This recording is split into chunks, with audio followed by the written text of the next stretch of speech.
நான் தான் உங்கள் அக்ஷயா. எல்லோரும் எப்படி இருக்கீங்க? இன்றைக்கி நான் உங்களுக்கு ஒரு சூப்பரான விஷயம் காட்ட போகிறேன். இப்போ பயங்கரமாக காற்று அடிச்சிட்ருக்கு. இதே நேரத்தில் வெயிட் பண்ணுங்க, நான் உங்களுக்கு காட்டுறேன். பாருங்காய்ஸ், அங்கே அழகாக சன்செட் ஆகிட்டுருக்கு. இருங்க, உங்களுக்கு நான் ஜூம் பண்ணி காட்டுறேன். தெரியுதா? எங்கேயோ பட் அதோட வெளிச்சம் பாருங்க எவ்வளோ அழகாக இருக்குது. இருங்க, இப்போ நான் இதுலேயே உங்களுக்கு ஒன்று பண்ணி காட்டுறேன். இங்கே பாருங்கள், இப்போ சன் ஆக்சுவலி சன் இப்போ என் கையில் இருக்க மாதிரி அழகாக இருக்குல்ல. சரி, ஓகே காய்ஸ், இந்த மாதிரி சன்செட் சன்ரைஸ் எல்லாம் பார்க்க நம்ம கொடுத்து வச்சுருக்கணும். நீங்கள் சன்ரைஸை பார்க்கணுன்னா நீங்கள் காலைல சீக்கிரமாக இருந்தால் தான் முடியும். நான் நிறைய வாட்டி பார்த்துருக்கேன்.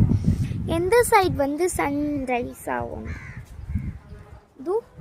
இந்த சைடு தான் எப்போவுமே சன்ரைஸ் ஆகும். நான் எப்போவுமே மார்னிங் பார்ப்பேன், இங்கே தான் சன்ரைஸ் ஆகும். நான் எப்போவுமே பார்த்துருக்கேன். நீங்கள் யாராவது உங்கள் வீட்டில் பார்த்துருக்கீங்க, லைக் பண்ணுங்கள். யாராவது பார்க்கலன்னா ஷேர் பண்ணுங்கள். பாய் கைஸ், மறக்காமல் சப்ஸ்கிரைப் பண்ணிட்டு போய்டு.